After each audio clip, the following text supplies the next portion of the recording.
Hey everybody, John from the training room again. As usual, there's a lot of traffic outside. We're open for business. My dogs are running around somewhere, so if you hear any distractions in the background or if I seem a little distracted, bear with me. Really quick, what I want to talk about today is why in almost every case stretching your hamstrings is just a colossal waste of time. If you've been around a gym or if you've been around a park or a track or something, I'm sure you see people doing this all the time, which not only is not good for your back, but you're not going to help the hamstrings. I don't want to bore you with the biomechanics and physiology of it, but I'm just going to give you a quick background which may help you understand this a little bit.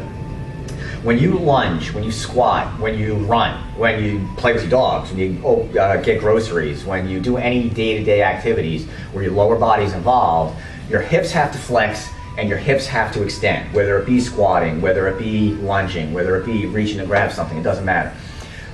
The glutes are predominantly responsible for this motion. The glutes need to allow the hips to flex, and then the glutes have to contract to get the hips to extend.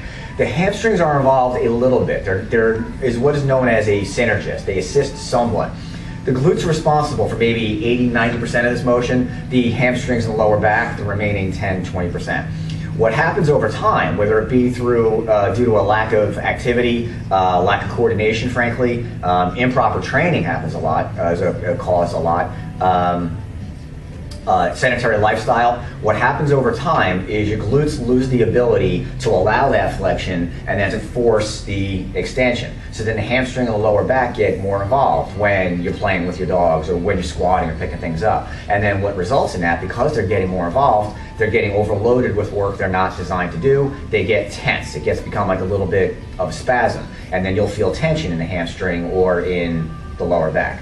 Another thing that happens is if I can't do this, if I can't flex with my hips and extend with my hips, the motion needs to come from somewhere else. And generally what happens often is people start doing what I call a knee squat. I mean, I'm sure you see this in the gym all the time. People squatting like this instead of that. The knee's getting much more involved. Now the hamstrings are involved in the knee flexion. They're predominantly involved in the knee flexion. So if there's more knee flexion, the hamstrings are now becoming shorter. And when they get shorter, they get tighter.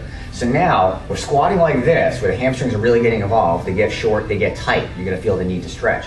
Combine that with the fact they're getting hyperactive because they're taking over work that they shouldn't be doing, that the glutes are supposed to be doing.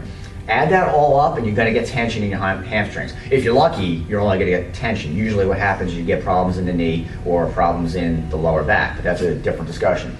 For the sake of stretching your hamstrings though, all together now, that's the definition of putting a bucket under a leaky ceiling. You can stretch your hamstrings all day. It's not going to help because the next time you stand up, the next time you go to squat, play with your dog, grab groceries, anything, it's going to get tight again. So doing this is not going to help. What you need to do is you need to train your body, and again, this is simple. It's not easy, but it's pretty simple.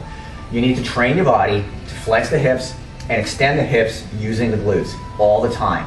Not just in the gym when you're squatting, not just in the gym when you're lunging, but when you're doing day-to-day activities as well. And again, it's not easy, but it's simple. I mean, with enough diligence, with enough patience and attentiveness to what you're doing when you're working out, all of a sudden your hips and glutes start to do what they're supposed to be doing, your hamstrings and your lower back do what they're supposed to be doing, and all of a sudden there's no tightness and there's no need to feel, no need to put yourself in this position, because your hamstrings are tight.